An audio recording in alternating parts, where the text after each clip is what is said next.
welcome to this week's episode of The Wire Wrap. I'm Jahnavi Sen. We're now bang in the middle of the Bihar elections with one phase of voting done and the next in 2 days. Congress leader Rahul Gandhi has continued his series of press conferences on alleged vote chori, with the latest focusing on Haryana. In New York City, Democratic candidate Zohran Mamdani has won the New York City mayor polls. With me today to talk about this, I have Professor Manisha Priyam, who is visiting professor at Monash University, and Sanjay Jha, who's a senior journalist. Thank you both so much for joining me. If we start with what's happening in Bihar. Now, we saw the first phase of polling yesterday, and the next phase is on the 11th. Just a week from today, we're going to know the results. That's the 14th. The first phase saw a voter turnout of 64.66%, according to the Election Commission, which is quite high from what we've seen in recent elections in Bihar. Now, one of the big things that people have been talking about in this election is the very high percentage of young voters. 51% of people who are eligible to vote are between 20 and 40 years of age. There's also 1.47 million first-time voters in this election who are eligible to vote. So both the NDA and the Mahagathbandhan Opposition Alliance have been talking a lot about the youth, about concerns around employment. So I wanted to ask both of you whether you think voter demographic is going to play a role in this election. Has it already played a role? No, I think voter demographic is very important to this election. Whether you look at it from the point of view of the supply side of Indian democracy, see, political parties have been forced to put younger faces as leaders, even as it is sunset for two important socialist leaders, Lalu Prasad Yadav ji, who's now at the end of his career literally, and Nitish Kumar ji, who's not been keeping so well, but also aged. Whether they like it or not, you've had a younger Samrat Chaudhary. On that side, you've had a younger Tejasvi Yadav who's been pitched. You've had a Chirag Paswan. So per force, you've got a younger demographic in a backdoor sort of way, most of these, but they are coming to the fore. But most importantly, the invocations to the young, and I would here name very clearly Prashant Kishore and his Jan Suraj, which started talking about the youth very clearly, also talking about youth futures. That made a dent into the electoral arena. If you look at the the BJP, they spoke about 1,000 rupees as unemployment grant. Now they say Rojgar to the youth, but they've been forced to make these announcements. Tejasvi, of course, his jobs has become a very popular thing, what can get done or not, but he's saying har ghar mein ek नौकरी पक्की नौकरी मिलेगी. And last but not the least, you've also had the left parties that are mobilizing the young. So across the political spectrum, you can see the focus has been on the youth.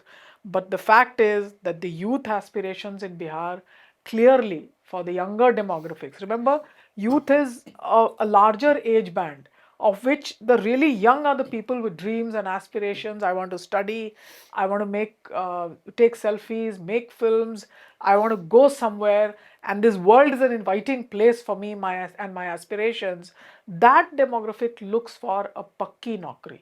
And I think the difference between Rojgar, do it yourself, and a pakki naukri that comes from the support of the state, I think that's the dividing line between what is on offer for the youth, Rojgar versus Pakki Naukri.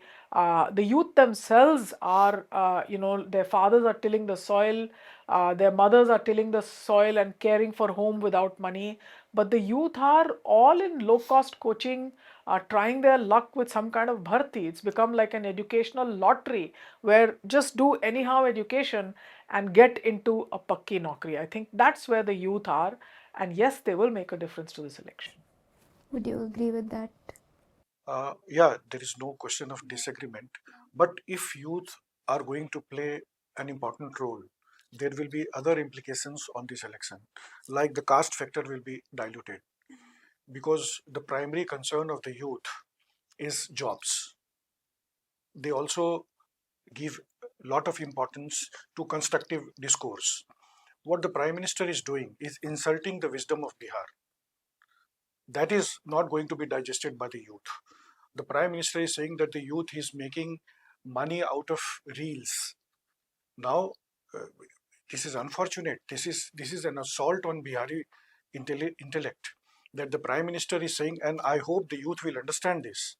And if the youth see, there are other issues like health, educational infrastructure. So if these things come to the fore of electoral discourse, BJP is going to be in trouble. The Prime Minister understands that. That's why what the Prime Minister is doing, he is trying to give the opium of Ghuspetia to youth. He is crying about Jungle Raj, but the youth is crying for jobs. So, if the Prime Minister, it is very unfortunate that the Prime Minister does not want real discourse to dominate Bihar. How he came in 2014, he started talking about 2 crore jobs, 15 lakh in every account, अच्छे दिन. Now he doesn't have even fake promises. झूठे वादे भी नहीं करते अब. जिंदगी का कोई सहारा ही नहीं. So what the youth will do? Youth will look for some other leader who have concerns about their real issues.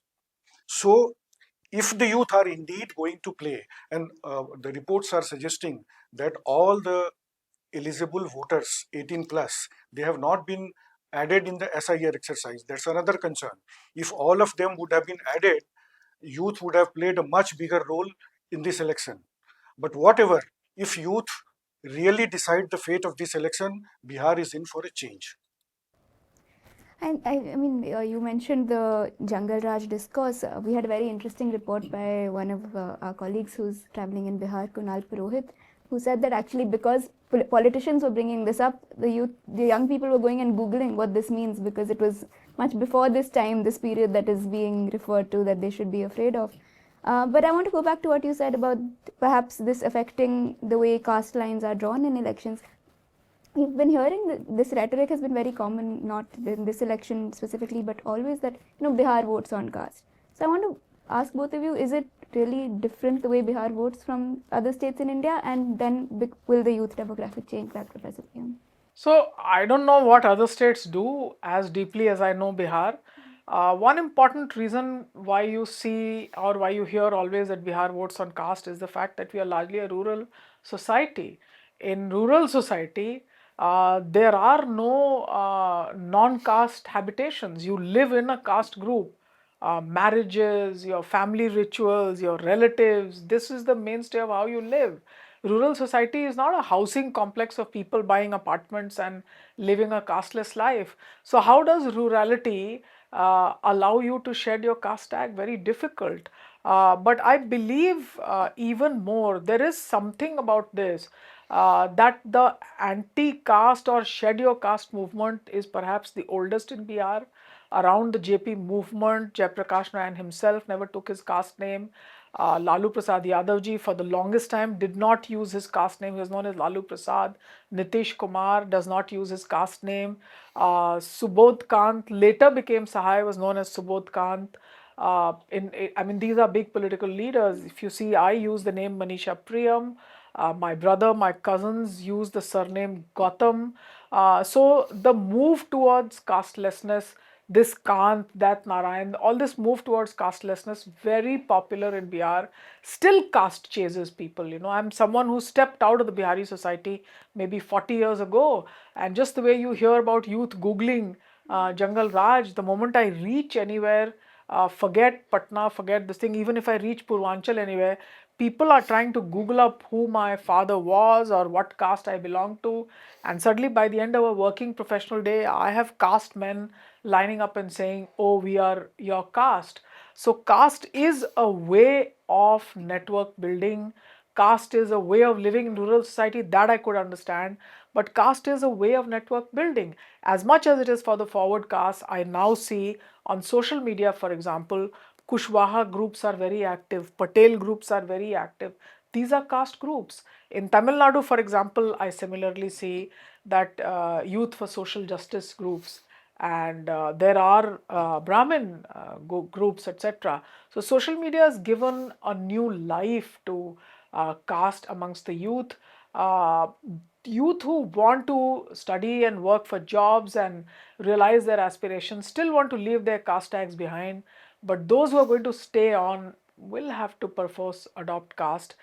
Youth by themselves don't want to toe the caste line. They want a more egalitarian society, a society of their dreams.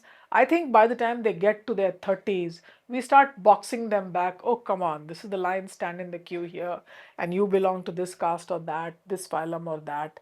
And of course, over and above that, I can tell you that since Biharis are, this word palayan is being used for labor, but every class of Bihari is in palayan. I myself had to leave the state at a very tender age, about 18 or 19. We took different compartments of the same train, but Delhi was our destination. We realize our aspirations in other cities in India or outside of India. However, the moment we go back, the way we are able to find our connections to our society is in terms of our caste groups. So it requires further deliberation, but yes, caste is extremely important in the PRE society. I would have to admit that. See, caste is a reality of Indian society. But I think this is overhyped that Bihar is particular about caste. I have seen in South, like in Karnataka, even journalists are divided on caste lines. They cannot be objective. They will only write about their caste leaders. I have seen people fighting among each other at seminars, at press conferences on caste line in Karnataka. And in Bihar, you can talk about caste, you can discuss caste. In Karnataka politics, can you speak a word against Vokalingas, against Lingayats? No. Caste is the most prominent factor there. But as far as Bihar is concerned, why I am insisting that this election is going to be different is because Bihar is a very deeply political society. And we have reached a point where people can see the crisis of politics. People can see crisis of democracy. The socio-economic crisis is so deep that I am seeing caste is crumbling now. Not wholly, but significantly. If I talk to 10 Brahmins, all hardcore BJP, this time I see 6 of them are saying, "Na na, Modi ne to kuch nahi kiya. We have to look at 20 years is a long time. We have to look for something new." I have seen videos of Paswan youths saying that uh, this Chirag Paswan, वो तो BJP का नौकर है. We are going to vote for Tejaswi Yadav. And what Tejaswi has done, he has played a very significant role here. Lalu Yadav deepened the identity politics. He relied on Yadav Muslim combination. Tejaswi Yadav never emphasizes on his caste identity. What he does, he says, सबकी सरकार बनेगी. He says, सबको साथ लेकर के चलेंगे. He talks, the very issues is a manifestation of his politics, which is much different from Lalu Yadav. He is saying his central theme is jobs. He says ki dawai, kamai, padhai. This is the focus. Lalu Yadav did not focus on these things. So Bihar politics is undergoing a change. It's very subtle. We are not noticing it. Maybe after the result, we will realize that caste factor has been diluted by this election. Yeah, I guess we will know in a week how these factors have played out and what the results are going to look like.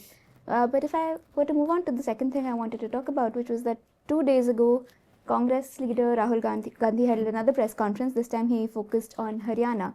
He's been holding a series of press conferences about discrepancies in India's voter rolls, which he says are evidence of collusion between the Bharatiya Janata Party and the Election Commission, and a theft of votes, a vote chori in his words. In Haryana, he said there were nearly 25 lakh fake voters in the 2024 assembly elections, including those their names were duplicated across different constituencies. Many bulk voters all registered to the same addresses. BJP supporters whom he said were listed in both Haryana and UP as voters, and also people with the same photo used multiple times across booths. Now, one of the examples he gave, which was one that became very catchy, was of a Brazilian model whose photo appears in the electoral rolls 22 times in 10 different booths with multiple names. Now, he said that this is evidence that the 2024 assembly election was stolen from the Congress. There was only a 1.12 lakh number of vote difference between the BJP and the Congress, and he believes that that was a result of these manipulated votes. Now, the BJP responded with a press conference held by MP Kiran Rijiju. He didn't directly talk about any of these allegations or what may be happening with the voter rolls if these discrepancies exist.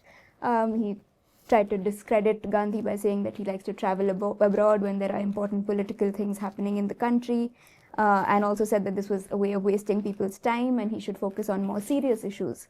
The Election Commission also responded nearly immediately, saying that the voter rolls had been shared with all the parties, and they had time to file claims and objections. All objections had been resolved, and then they also said that this is something they told sources and not in an official statement, that if Congress booth workers had noticed these duplicate voters, then why were objections not raised at the time?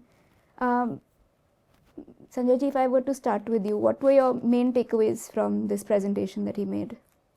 See, many people may have some problem with Rahul's inference that it's vote chori. Let's forget about the inference that elections are being stolen. What about the facts? There are millions of duplicate voters. There are thousands of bogus addresses, fake addresses. Why the BJP, the government, and the election commission does not engage with the nation on these significant issues, these real issues? What is their response? JP Nadda comes and says कि देश growth, GDP grow इतना कर रहा है, राहुल गांधी देश को बदनाम कर रहे हैं. अगर देश, if the country is growing at a very fast rate, should we forget about the sanctity of election, the integrity of elections? What is this nonsense? Some BJP leader comes and says that Rahul Gandhi is looking for some Brazilian model. What Rahul Gandhi is doing or not doing is not our concern. Our concern is that electoral roll should be clean. The entire nation, every citizen would like integrity of election to be restored. It is election commission is duty bound to respond to these allegations. But it appears for the last 1 year, particularly, it appears the election commission is on war against this democracy. They are treating the opposition parties as enemy. This kind of antagonism towards opposition party, this role of election commission is not envisaged in our constitution. Any other regime, if such serious allegations are leveled about theft of elections, 2 resignations would have happened by now. The Prime Minister would have gone and the Chief Election Commissioner would have gone. There would have been a judicial inquiry and the entire nation would have supported that. But the politics has become so cynical under this dispensation that people are not even demanding it. Even the civil society is silent. Media is silent. In fact, media is trying its best to ridicule Rahul Gandhi, to defame Rahul Gandhi. But the evidence is so significant, so serious, that there will be a time, this vote chori allegation, this might have become an important factor in political discourse today. But when in the last Madhya Pradesh election, I was seeing everybody in the villages, they're saying कि बहुत हो गया, शिवराज सिंह चौहान ने काम नहीं किया, corruption बहुत ज़्यादा है, we are going to vote for somebody else. But then suddenly somebody will come and say, but Modi has the system, he will win. And then he will laugh. I will ask him, what kind of system? Or a setting hai. Then you come to the cities, same thing. Gwalior mein 2-3 young boys, they are laughing and giggling and saying that no, Modi will win the election. Why Modi will win the election? System hai. The same system I heard in Gujarat election. So even people on the streets realize that there is something wrong with India's electoral system. Rahul Gandhi in Congress was the one leader who never believed it.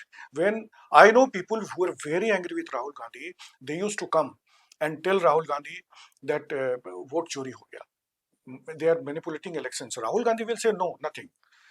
What he did, he gathered evidence. When he is convinced thoroughly that elections are being stolen, there is a problem, there is a centralized manipulation happening, then only he has brought this topic before the nation. And what he has done, he has psyched up people to accept this. This is unbelievable, that the election commission is stealing votes, is helping the ruling party to hijack democracy. This is unbelievable. So, what Rahul Gandhi's greatest contribution today, whether the solution is there or not, is not important. His greatest contribution is that he has psyched up the nation to accept this kind of the enormity of crime. They are now slowly digesting that, okay, this can also happen. And the media, whatever media does, is going to be insignificant. Rahul Gandhi and almost all the opposition parties, 34 political parties, they understand that they have to take this fight to the people. The next steps are going to involve people. There will be mass movements. And without that, the BJP's reaction, what is more tragic than election stealing is BJP's reaction. Why the Prime Minister does not want a clean roll? Why the Chief Election Commissioner is not worried about duplicate voters? What the government and the election commission they are doing is closing the options before the people. They are laying the ground for a mass movement, which is going to be very unfortunate for this country. You know, during the press conference, someone asked Rahul Gandhi whether he will be taking this evidence that he's gathered, the allegations that he's making, to the Supreme Court. And he said that everything he's doing is out in the public. He is releasing all the data that he has. He's making all these statements in public. And so, you know, everyone can see, the public can see it, the courts can see it, the judges can see it. Professor Priyam, I wanted to ask you, in a working democracy, what would be the next thing that should happen? So I don't know. This is unprecedented. So let me try and get to the institutional rudders that are doing it. I mean, whether we like it or not, Rahul Gandhi is the leader of the opposition, uh, and the leader of the opposition in any parliamentary system has a certain stature and a role. So you cannot deny him that. Now, these these facts have been brought out in the public domain. Now, for the election commission to say that what was the Congress party doing, what were booth level agents doing in the SIR and in this case, are the booth level agents of political parties going to uphold India's democracy? Are they the ones responsible? It's like saying, कोई अगर आप पे कोई accident हुआ है और FIR किया जाता है, तो उसमें आप रिक्शा वाला जो बगल में खड़ा था उसको बोलो कि अरे तुम देख रहे थे जब वहीं खड़े तुमने एक्सीडेंट क्यों नहीं बचाया? I mean, somebody has to be responsible. I'm not even going into the veracity of the facts. Look at the fact that I, as a citizen, don't know whether these allegations are correct or not, because I cannot do this level of data searching, etc. But there is a charge that a Brazilian model has appeared, her photo has appeared 22 times. Now, she is now coming in from Brazil and saying whatever she's saying. Do I want the lists of India's voters and electors to become a matter of discussion in this way, to be ridiculed? This is sacrosanct. So I do think that for many reasons, the election commission needs to come out more seriously than to find that last guy in the chain and say, अरे the buck stops at you, तुम तो वहाँ खड़े थे, मैं तो वहाँ नहीं था, और तुमको दिया तो तुमने ऑब्जेक्ट नहीं किया. वो अगर ब्राजीलियन मॉडल की फोटो आ रही है तो क्यों आ रही है? क्यों आ रही है? 5 नाम में आ रही है तो क्यों आ रही है? And the responsibility for this squarely lies at the doorsteps of the election commission. Now today I could see, as I was coming to the studios, a lot of cameramen are standing there. So tomorrow are we going to say that, oh तो cameramen खड़े थे, उन्होंने क्यों नहीं पकड़ा? किसी को भी पकड़ के बोलो तुम जिम्मेवार हो लोकतंत्र के लिए. आपको तो कॉन्स्टिट्यूशनल इम्यूनिटीज अकॉर्ड की गई हैं इसलिए कि आप पार्टीजन पार्टी पॉलिटिक्स के ऊपर रहिए. So that really perturbs me. The second thing that perturbs me is the helplessness of the citizens, because in this era of data, we are not capable of doing dedupe and stuff like that. So I think that needs to be addressed very seriously. Once again, for me, the action point is the election commission. Whether we like a chief minister or not, or whether we like a prime minister or not, whether we like the leader of the opposition or not, we have our partisan choices. I have mine. But the fact is, all of them are in constitutional positions. And if they are in constitutional positions, if the election commission is in a constitutional position, I much rather ask for my institutions to perform an answer. Why should it be so difficult than to say, आपने तो तब object नहीं किया, आपने तो अभी नहीं बोला? ये क्या बात है भाई? ये उठाया गया, आप जवाब दीजिए. Now, there were other issues also which have not been brought out by Rahul Gandhi's press conference, but journalists kept asking why the percentage of voting, the poll percentages were announced like 48 hours after elections, etc. In this, when you are asking for EVMs because of their speed and data computational possibilities of anything that is electronic is just so high, why on earth did you require this? For everything you can have an explanation, but it needs to be something that is accepted in the public eye also. Remember, people's legitimacy is the source of any democracy, and by passing the buck onto someone or the other, the institutions do not, they cannot claim any immunity from people's questioning, right? So there's nothing called partisan questioning, etc. Political parties have an important role. They mediate on behalf of people, they articulate popular demands. In the era of data, for example, data is being weaponized against people. People don't have any way of being able to check all this, etc. It's become a data dependence. Somebody who has the skill can do it.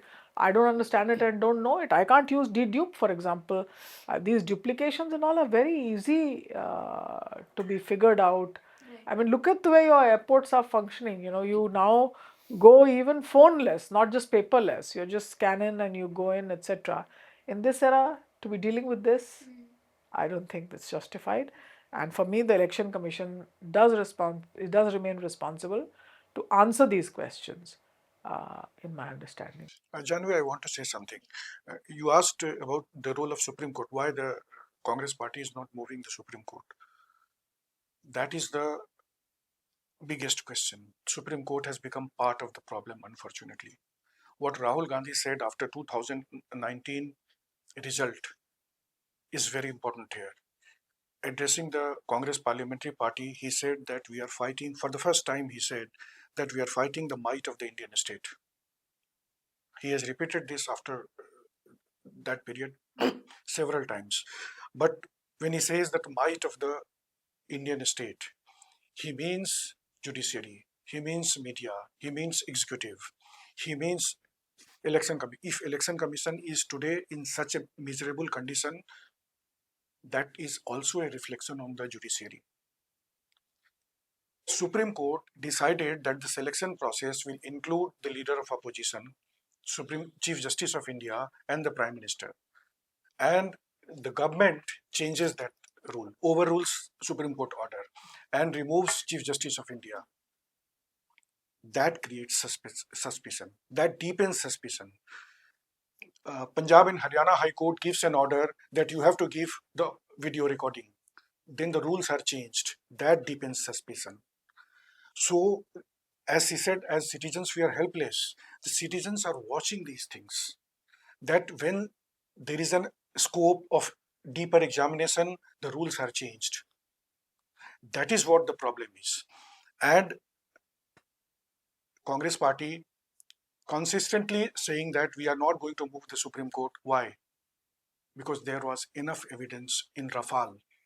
And the Supreme Court says that there is no need for investigation. Supreme Court has demeaned itself in the last 10, 11 years. So the Congress party understands that going to Supreme Court is not the solution. Ultimately, I can foresee there will be a mass movement like the farmers movement. I don't know whether that will yield a solution, a credible solution or not, but that is the only option now left before this country. No, I think I differ somewhat here. I mean, uh, the Supreme Court does remain an opportunity. Remember, we cannot say that if the Supreme Court gives a judgment in this direction, then it's a fair Supreme Court, or if it doesn't. But what the Supreme Court does allow is for different reasoned arguments to be placed before the court. Remember, judgments can go this way or that way. The more the reasoned public arguments and debates that will be put, the court may or may not accept a few things, but remember always, people catch on to arguments and debates. And in this era, I find almost everyone looking at the live law and Supreme SCC online, and everybody knows which case is listed for which date and what's going to happen. ultimately all of these can lead to people's movements or people's demands. I have no problem about any of those in a democracy. All of it is possible. But I do remain optimistic about my institutions. I do remain optimistic about elections, election commission, about the Supreme Court. They may fall from normative standards, etc. But the fact is that the very reason why they are there is protection of people's rights, protection of people's institutions. If they fall, the argument remains against them that these were the standards. So I believe that democracy remains one of the most powerful ideas that has moved human societies, especially after World War II. Remember, we didn't win the war against the British. They were always more powerful than us. They always did the worst things against us, including until Quit India movement. That's the most powerful movement led in the state of Bihar. I mean, the top leadership of the Congress was in jails 3 years after that. They have to think about ceding power in Bihar. At the height of your power, you have to think about ceding power. It would not have been possible if democracy were not an idea moving human societies.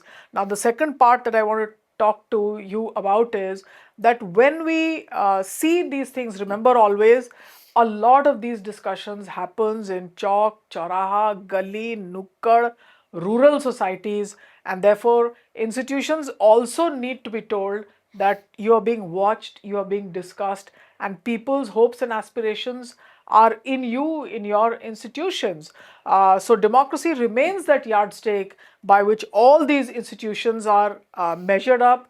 For me, there's no way out except to trust my institutions, believe in them, and hope that they will work normatively as well. Procedures should lead to normatively correct decisions.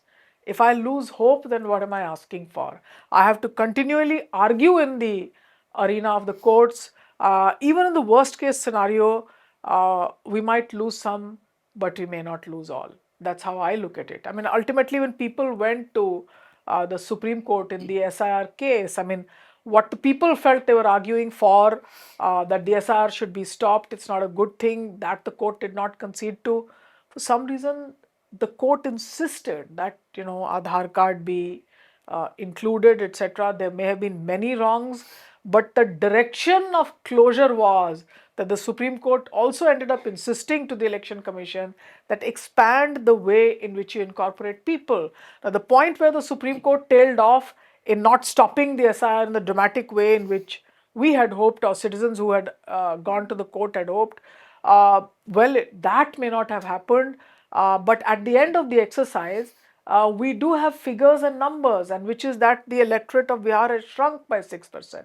Now, who does it remain? The court cannot deny, or the election commission cannot deny that, in a state where the population is expanding, the election commission should have done more to include. So that remains a critique. Remember, that critique is the power that moves a democracy. So as Bihar votes today, do you think these critiques are not embedded in people's domains?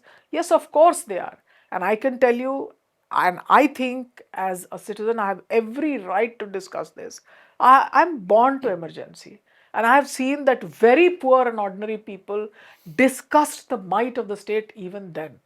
And I could see electoral strategies where I was told that, the IB will do this and the police will do that. And when we will open the ballot box, X party will win. It didn't happen that way. So I do believe that I would put my trust in the institutions. They could fall from the normative expectations I have of them.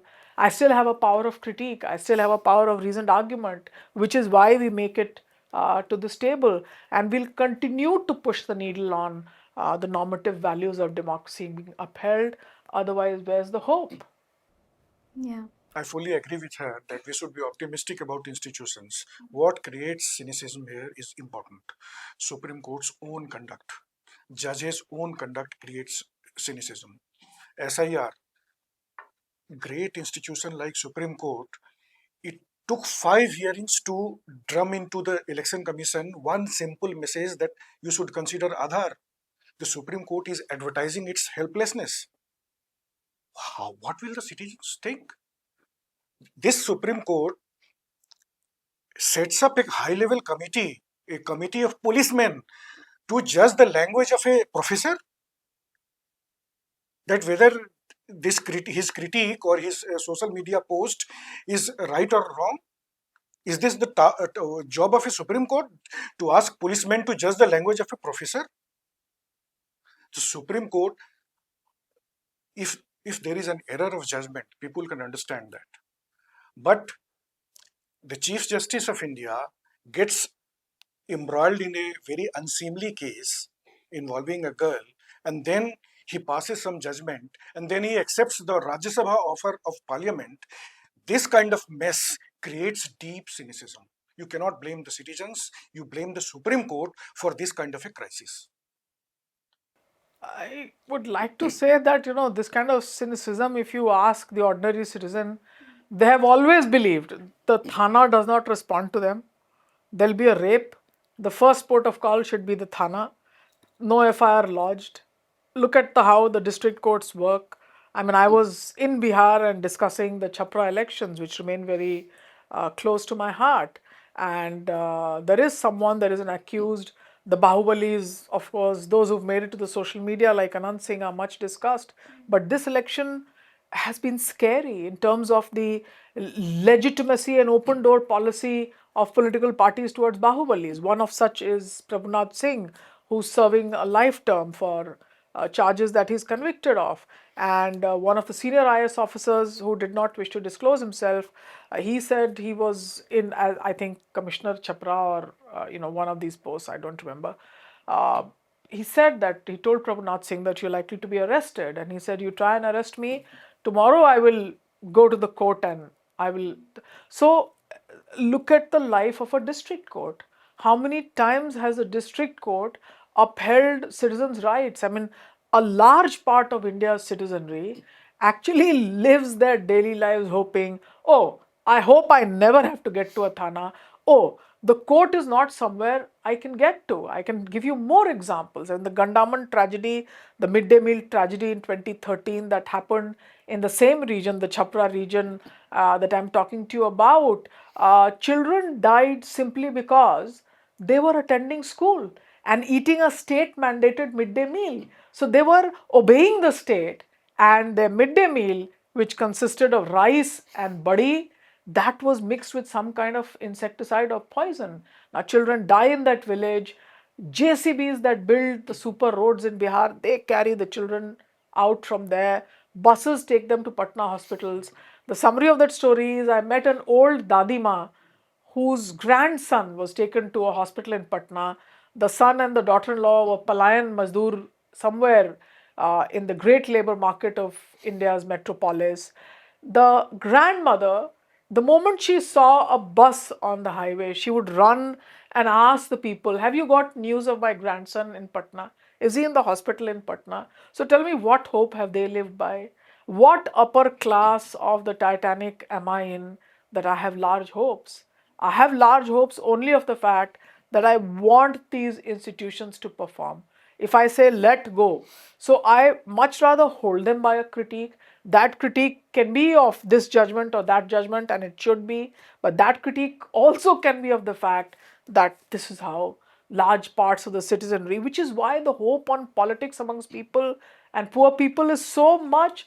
These are the only set of politicians who go back to the doorsteps of poor people. Many people had argued with me that in view of the charges Rahul Gandhi has made, we should not fight the elections. And they were very vehement. No, it's a stupid thing they are going to. I differed from them. They have to go. People will not consider politics a legitimate activity. They would not even like to listen to a leader who's not willing to fight an election. Why do you think people want political leaders to fight elections? Not for the dose they will get or the cash transfers that will happen to, for the fact that they will come to the people's court and some questions can be asked of them. In this election, do you think MLAs who are part of the NDA alliance have not been asked questions in Bihar? I can tell you they have been asked. There is Anil Kumar who's been asked questions.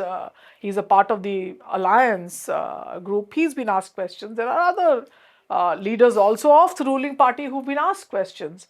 So I think my real argument is, how do we deepen the process of accountability? How do we bring those who are elected closer to people asking them questions? But above all, how do we make the Thana responsive to people? I'd like to conclude by telling you that I was speaking to young girls. They're not even women eligible for the rupees 10,000. The women eligible for 10,000 are called the Didis, Jivika Didi, Rasoiya Didi, etc. Now, these are young girls probably wearing Mintra shirts, jeans, castelessness, and they're going to a college in Jahanabad, which is like nowhere. That road leads them nowhere. Now, they said that the fourth year of college is very difficult because our fathers are not willing to pay the fees for an additional year. These schemes are all very good, but the fact is, now they said, आरक्षण नहीं, सुरक्षा चाहिए. So they've moved from that discourse. I said, क्या बात कर रहे हो आप? Said, थाने में ना हमारे अगर कोई महिला पुलिस आप लगा दीजिए तो हम कॉलेज जा पाएंगे. So while there is a grand debate about Jungle Raj, there is a whole new generation that is saying that I want to go to college first. Allow me the protection and dignity of being a woman, a young adult going to college free from the tags of caste and gender. So the protection of the state is what they're asking for. Can I lose hope in the state? No. I criticize the state, but I engage with the state. Okay, I think on that note, we can move to talking about an election that's been a little further away, but that has captured imagination in some ways.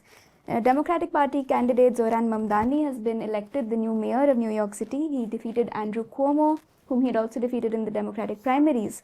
Now, this win has particularly, I think, piqued people's interest because there were at least 26 billionaires who were supporting Mamdani's opponents with money in their fundraising campaigns. Most of them to Cuomo, some to a few others. But Mamdani's campaign was based on trying to create a city that's affordable to all, that can give a life of dignity to all, based on workers' rights, on transportation rights, on housing rights, childcare rights, and issues of that sort. So his detractors, of course, focused on his politics and his socialist ideals and attacked those, but also on his Indian heritage, his Muslim identity, using those to launch xenophobic attacks against him. But he has emerged victorious after a very on-ground campaign that mobilized lots of New York City people. So I wanted to ask both of you what your main takeaways from this election were, how you viewed it from here. I think after COVID, even ahead of Mamdani, the 2020 Bihar state elections told you that the more left of center you went, the more political parties openly aggregated labor issues, the more, as he said, Tejaswi talked about issues of joblessness. Prashant Kishore talks about Palayan Mazdoor. The more you talk about issues, the deeper your engagement with democracy becomes. I think the stark lessons are at the rise of social media, people were being told, oh, don't talk about Islam. It's going to, people are going to turn against you. And the fear that fear mongering, that's gone out clearly. I mean, he said that, yes, I am a Muslim. And the last thing I'd want to apologize about is all of these. So I believe, and that's my hope in democracy, that the better and further political parties embed themselves in people's demands, the better political parties learn to listen to voices of the poor. It requires a lot of listening and hearing for years. The difference between a bharti, yesterday in the Times of India op-ed, there was only one correction that I had to make. I continuously use the word bharti. In English, they had written it as, what is it? When you get an education enrolled somewhere, bharti is not simply enrollment, it's getting a government job. So Rozgar versus Bharti, that's the difference. So you need to listen to what people are saying. And why are they saying this? Have any political party spoken about the fact, let it be the Congress or Mr. Tejaswi Yadav or whoever, Mr. Prashant Kishore, about agrarian distress in Bihar? Do they realize why the youth are saying this? Thousands of young people, that Gandhi Maidan where I've heard the speeches of Karpuri Thakur and Jayaprakash Narayan at the height of emergency, by 5 a.m. it is fee, fi, fo, fum, barefoot young men run kilometers to train for the physical of the Bharti. And not just that, Nitish Kumar has made many urban parks in Patna. Urban gentrification has been a part of his gift to the Bihari society, improving its aesthetics. I'd like to thank him for that. But each park, before the morning walkers get ready and shoo the young people out, young people from rural areas have, literally flocked Patna, as if that's the place where you can train for bharti and get to a job. Earlier, before that, we used to get to the train station literally and exit on trains to come to educational institutions in Delhi or Calcutta or wherever we went, and then we got our jobs. Now they just come to train in Patna. So you're just hanging on to the city anyhow. How do you listen to the voices of the poor? And the more you align and train yourself, the better are the outcomes for democracy. Look at the fact that Zohran Mamdani has named the taxi driver, the country of origin, whether it's the Ethiopian or from the Syrian, the countries of origin are named by him, and it's not a problem to see it as immigrants. Do you think Delhi is a city that accepts immigrants very well? I don't think so. I have lived here as a student and then as a young adult. All my family life is here. Do you think the term Bihari is a widely accepted term here? Cultural respect is accorded? No, you could do anything. I think the most important demands made of me when I was going home after I'd got my job as a college lecturer was, oh, tu Patna ja rahi hai, maid leke aiyo. So then I suddenly felt that people think that on Patna railway station are there.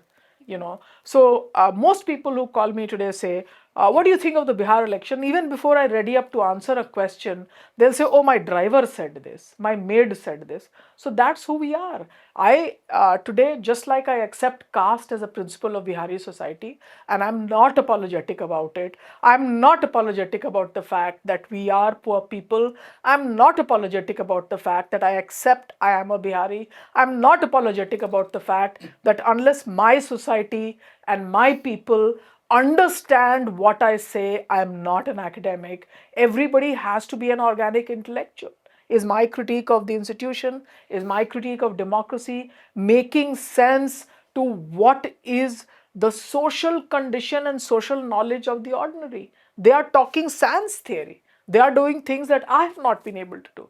I have yahan phas gaya, yahan takkar hai, happening on a lot of issues. Of course, there is the caste angle to it and this angle to it, coming down to issues that I would have wanted to raise, but those battles are being led by people, they are sustained by people, they know when to, in the powerlessness of the people and the powerful might of the state, they are able to wage these battles. I only rest by the side and critique it.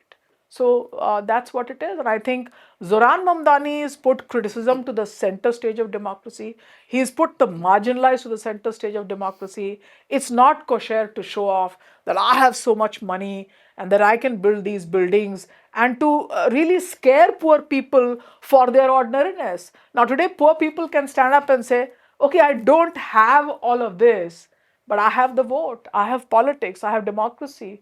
And that is what is restored. Had New York not been a democratic mayoral election, would Zohran Mamdani have been there? No. And I can tell you that one has known his parents for a long time. Mahmood Mamdani's lectures at Delhi University were a hit even when we were students in the 1980s. But in the last 2 years, Mamdani was the kind of guy whose visa would have been cancelled had he been invited by any university. Now is it possible? No. So it's to Zohran's fight.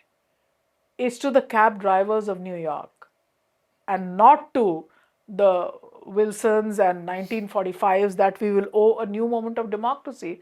I think it is beholden upon us to listen many times to that speech and understand where can we come back to the arena of democracy once again. How do we regenerate the arguments about democracy? What is the appropriate place where democracy can be argued for by people? And I think one of the finest moments of Zohran's coming back has been his capacity to articulate and speak.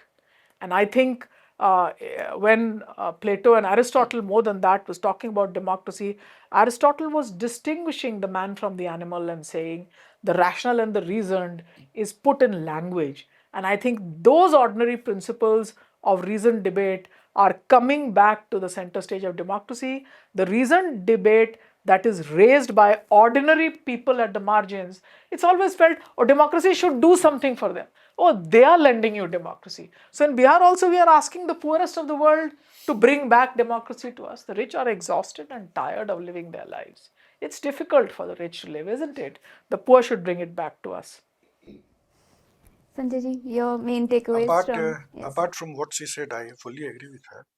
No, you should differ. No. That's how democracy will be brought back. No. You made very important points here, but Mamdani's victory is very, very significant here. Why? Have you ever seen a mayoral election being seen the world over as a no confidence motion against the president of that country? Mamdani's victory shows the depth of crisis in America.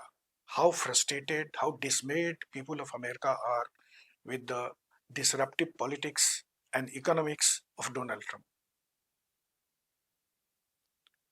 Mamdani has restored the beauty of pluralism in America, which was being destroyed ruthlessly by Donald Trump.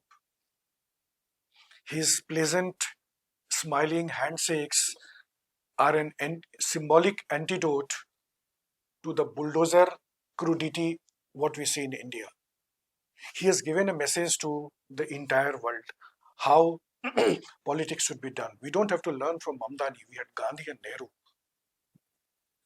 We have a very rich, vast reservoir of moral politics in India, of mass mobilization techniques and everything. Narendra Modi and Amit Shah, that phase of 11 years, cannot destroy that philosophy of politics in India. But Mamdani is a shining example. He has reminded us that this politics of bigotry creates crisis at multiple levels: social, political, global, everything. That's why it's just a ray of hope what Mamdani has done. Okay, that's all we have the time for today. But thank you both so much for joining me, and thank you all for watching.